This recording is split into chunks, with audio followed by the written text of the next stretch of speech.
Hey everybody! This video is a quick overview of an alcohol ink background that's super simple using the July 2020 Hero Arts kit.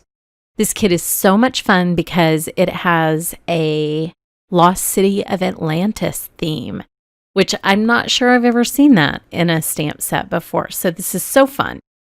This is the main stamp set of the kit, and you can see the Atlantis elements of it, as well as a layering scene that you can use really for any ocean-themed card.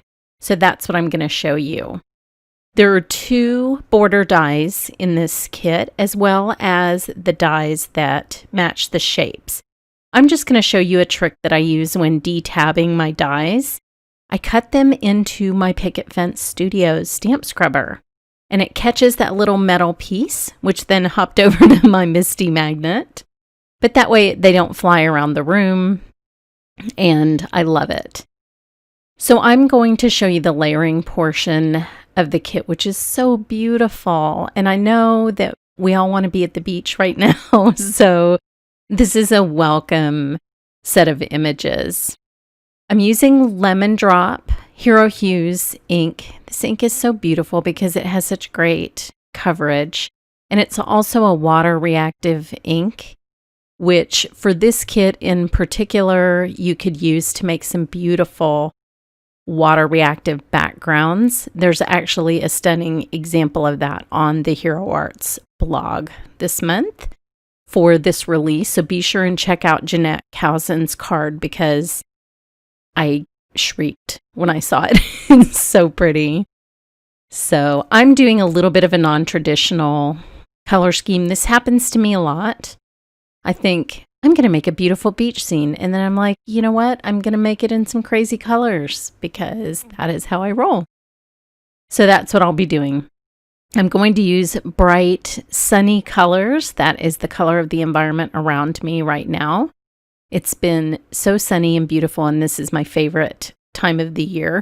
It's been so sunny and beautiful, in fact, that if you are a Pokemon Go player, you are in Central Texas right now, you are getting warnings of hazardous conditions. It always says hazardous weather conditions exist. And then when it shows you the weather condition, it says it's sunny. I guess wherever they make Pokemon Go, it isn't quite as sunny and hot as it is here in Texas. Now, this second layer fills in the plants that you see the negative spaces for from the yellow ink. And it's very easy to line up because these are big, easy, not complex shapes. So that just takes 2 seconds to line it up, and it's great. Using this next color ink will be orange. I'm doing sort of like a Bollywood, what I call my Bollywood colors, which is oranges, pinks, and yellows. I love these bright, happy colors. And I'll stamp these a couple of times just to make sure they pop off the background. The great thing about Hero Hues is that pigment component of the ink makes it so that you get these great layering inks that really look beautiful on top of each other. So now you can really see those orange elements, and that little bit of coral on the right just makes me happy. The third layer is where the wow comes in this image because it fills in the contours in the landscape so that they look like a 3-dimensional beach scene. And it also adds little details like fish and things like that. So fun. So you can see over on the right, there's a little fish that's swimming in front of that plant. That's what I chose to line up on. So easy. It's really, seriously, one of the easiest layering stamps. Now this is part of the kit, so this is while supplies last. The other 2 cards that I'm showing you at the end of the video are part of the normal monthly release, so they will stick around. But if you want this fun Atlantis-themed kit, you will definitely need to order it because they do sell out every month. But there's also a giveaway, and you can hear about that on my blog, where you have the chance to win a kit. Now look how happy that pink is. But see how it builds up the little sandbars and makes them 3-dimensional and sort of stacked with that third image. This is such a cool stamp. So fun. And I have an idea for it. I'm not going to tell you what it is, but there's something in this image that really speaks to me, and I'm going to make it happen.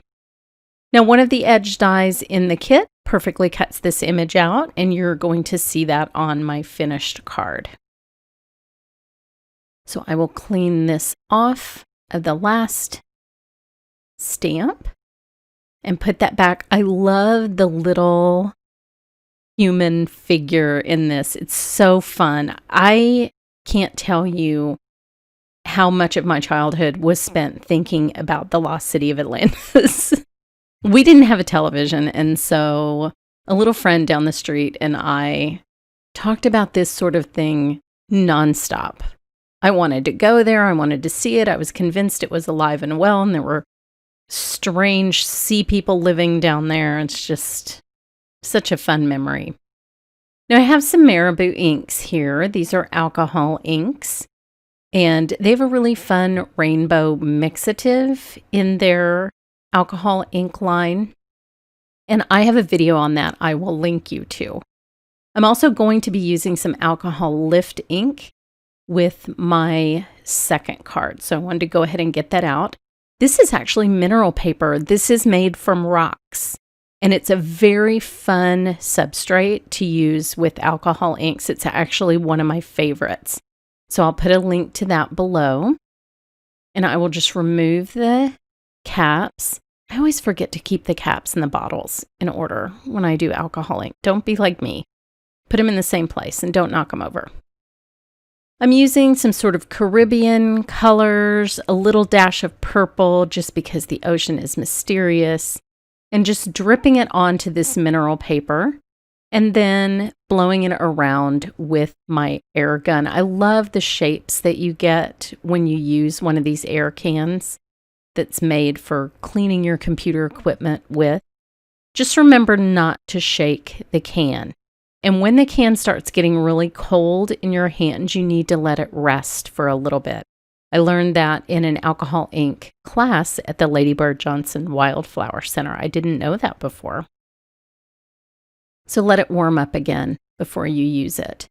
Layering is where alcohol inks really shine. So I'm going to add layers. That adds texture. It adds edge detailing that it's hard to get if you don't layer. And it's just so magical. I could sit and do this all day. It mesmerizes me. I love how some of them really smoothly blend, like you can see the purple on the right.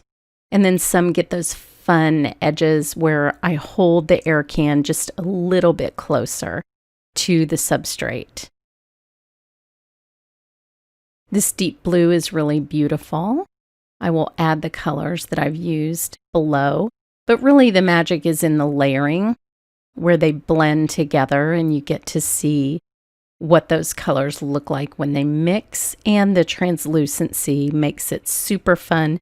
It gives you that illusion of depth like you would have in the ocean, like you really are looking through water to some things on the surface and some things farther down, and that's what I wanted. Now I like to work on another piece of paper when I'm doing this. It does get a little bit messy if you don't do that. And I didn't want to color my cutting mat a million different colors, so I protected it with a piece of paper. So I'm adding a little bit more of that royal blue and blowing around some of the areas that are still wet. This is one of my patience techniques. You do need to have the patience to let this dry before you do anything else to it. Now I have a spray bottle that has alcohol in it, but I am just using the end of the sprayer to put droplets of rubbing alcohol onto what I've done to create the illusion of bubbles for my undersea scene. This is such an amazing texture tool for alcohol ink backgrounds, and it's so simple. It's just phenomenal. Doesn't that look like you just want to dive in there? I love that. Now be sure and recap your alcohol inks when you're done using them because they will dry out. Ask me how I know. And then just be sure and let your piece dry completely before doing anything else with it. You can see here how it's still shiny and extremely wet. So that will become what goes behind the die cut frame that you see here. It makes such a beautiful scene. And then I used alcohol lift ink to create these images on another alcohol ink piece. And then finally, I used Daniel Smith watercolor to create the little glow for my lantern fish, which is part of this month's release. So stop by my blog for information on the giveaway, and thanks so much for watching.